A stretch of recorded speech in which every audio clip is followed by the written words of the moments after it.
Nesse vídeo eu vou tratar de um assunto que é o Estado totalitário. Bom, primeira coisa importante é entender que o conceito de totalitarismo não se refere a uma ideologia, mas sim a uma forma como o Estado se organiza. Isso é definido na obra clássica de Hannah Arendt, Origens do Totalitarismo.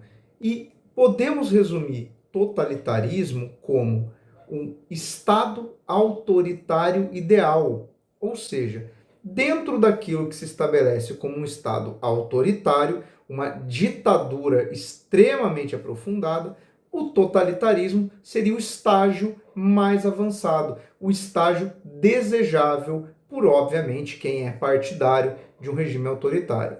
Agora, quais são os pontos que definem um Estado totalitário? Bom, primeiro, para caracterizar um Estado totalitário e diferenciar ele de outras formas de governo autoritário, a gente tem que compreender que, num Estado totalitário, todo poder está concentrado na mão do Estado e que, a partir dessa concentração, o Estado impõe sobre a população um modelo político, econômico, mas também de organização social, de comportamento e de moralidade. Ou seja, no Estado totalitário, o poder não se restringe apenas à esfera política e econômica, mas também à própria esfera da mentalidade. Por quê? O totalitarismo usa essa estrutura de um Estado altamente autoritário para impor uma única ideologia, ou seja, é a partir do modelo totalitário que é possível impor uma ideologia, que pode ser uma ideologia de extrema direita, por exemplo, como é o caso do fascismo, mas também pode ser uma ideologia de extrema esquerda, como, por exemplo, o caso do stalinismo na União Soviética. Embora eles representem modelos ideológicos, modelos econômicos distintos, tanto os regimes fascistas como o stalinismo usam a estrutura de um Estado totalitário. E que elementos caracterizam essa estrutura? Vamos lá. Primeiro elemento: se é um Estado autoritário, isso deve levar a uma hierarquização. Então, a primeira grande questão é: não é um Estado que siga, por exemplo, um princípio de igualdade entre os indivíduos. Existe uma hierarquização. E essa hierarquização concentra poder na mão do que chamaremos de grande líder. Até para usar o termo usado por George Orwell na sua ficção distópica 1984, que imaginava um mundo dominado por um regime semelhante ao do stalinismo. Quando George Orwell escreve essa obra, 1984 era uma data no futuro. Então ele imaginava um aprofundamento do Estado totalitário. Bom, o que acontece em torno então deste grande líder? O grande líder passa a ser visto pela população que adere ao totalitarismo como infalível, ou seja, tudo passa a derivar da orientação desse líder. Então a gente pode dizer que no Estado totalitário existe um culto à figura do líder que se assemelha de um aspecto de rito religioso. Porque o líder, ele assume uma característica messiânica. Ele é visto como alguém especial, alguém que domina tudo, que sabe tudo, que está sempre certo e que nós devemos seguir cegamente. Então, esse é um princípio de um Estado totalitário.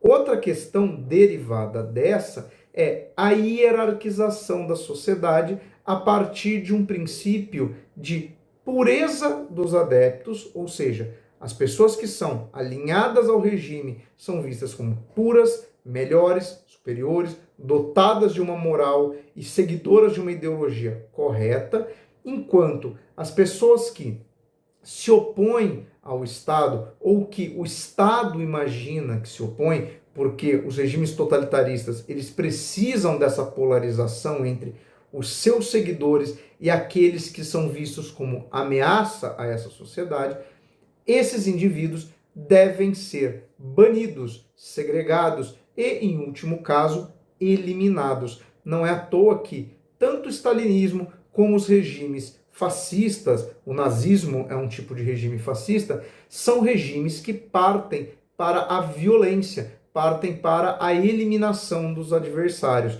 E aí é o terceiro item, o discurso de ódio como componente político. Isso leva à militarização da sociedade, que resolve aquele problema da hierarquização, né? Você hierarquiza as pessoas, então você copia uma estrutura militarizada, e a própria questão de um Estado policial, que usa a violência contra opositores e como forma de pressionar a população a se manter alinhada àquele Estado autoritário. Então, são sistemas extremamente hierarquizados, repressivos e que se baseiam na segregação de alguns elementos. E aí, o quarto item seria o seguinte: os regimes totalitários, eles se baseiam na negação dos princípios liberais. E aqui a gente pode apontar tanto o liberalismo no sentido econômico, porque os regimes fascistas, que são formas capitalistas de Estado totalitário, defendem um ultranacionalismo, portanto, eles são avessos à ideia do livre mercado, avessos à ideia da concorrência com mercadorias estrangeiras, com o capitalismo internacional. Eles se baseiam no capital nacional, não é à toa que os grandes industriais da Alemanha eram adeptos do Partido Nazista, os grandes industriais da Itália eram adeptos das doutrinas fascistas de Mussolini. Então, ele vai contra o liberalismo no aspecto econômico. No caso da União Soviética stalinista, ele ia contra o capitalismo em geral, já que se baseava num sistema que herdava da Revolução Russa a ideia de dirigismo estatal sobre a economia. Mas o totalitarismo, ele também é avesso aos aspectos liberais da política, que é o fundamento de um Estado democrático. Então, os regimes totalitários, eles negam as regras que nós entendemos como fundamento da democracia. Não pode haver divergência, não podem haver grupos políticos, não pode haver debate. Tem que haver um alinhamento ideológico àquilo que o grupo que está no poder, representado pelo grande líder, define. Qualquer pensamento divergente em relação a esse passa a ser hostilizado e combatido. Por quê? Os regimes totalitários, eles ganham muita expressão na década de 20 do século passado. Um momento que você tem o fim da Primeira Guerra Mundial, a crise de 29, ou seja, era um mundo caótico, era um mundo em crise e que a população demandava certas soluções. O que acontece? O totalitarismo, ele apresenta uma versão de uma solução simples. A solução simples está na adesão ao líder. Não havendo debate, você elimina da população a ideia de que podem haver outros caminhos. Então, na verdade, os adeptos do totalitarismo, eles partem de uma ideia muito simplista da sociedade, muito simplória, de que só existe uma solução, um caminho a seguir. E normalmente esse caminho é pautado pelo autoritarismo, pela violência e pela repressão a outros grupos. Por isso que esse tipo de pensamento que nega a democracia, que nega os fundamentos de um Estado liberal, levam ao surgimento de Estados fascistas, de Estados autoritários. Não é à toa que o Timothy Snyder escreve o livro Sobre a Tirania, uma obra recente, onde ele faz um paralelo justamente entre características que apareceram na Europa no início do século XX e desembocaram no totalitarismo fascista, com coisas que nós observamos no mundo agora no início do século XXI. Xenofobia, aversão à política, o surgimento de líderes populistas carismáticos, como Donald Trump, que promovem soluções simplistas para a sociedade, que baseiam seus discursos na completa ausência de argumentação. Isso é o elemento gerador de uma sociedade totalitária.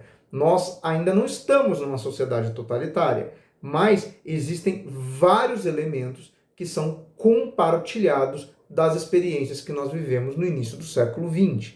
Então, esse paralelo também é importante.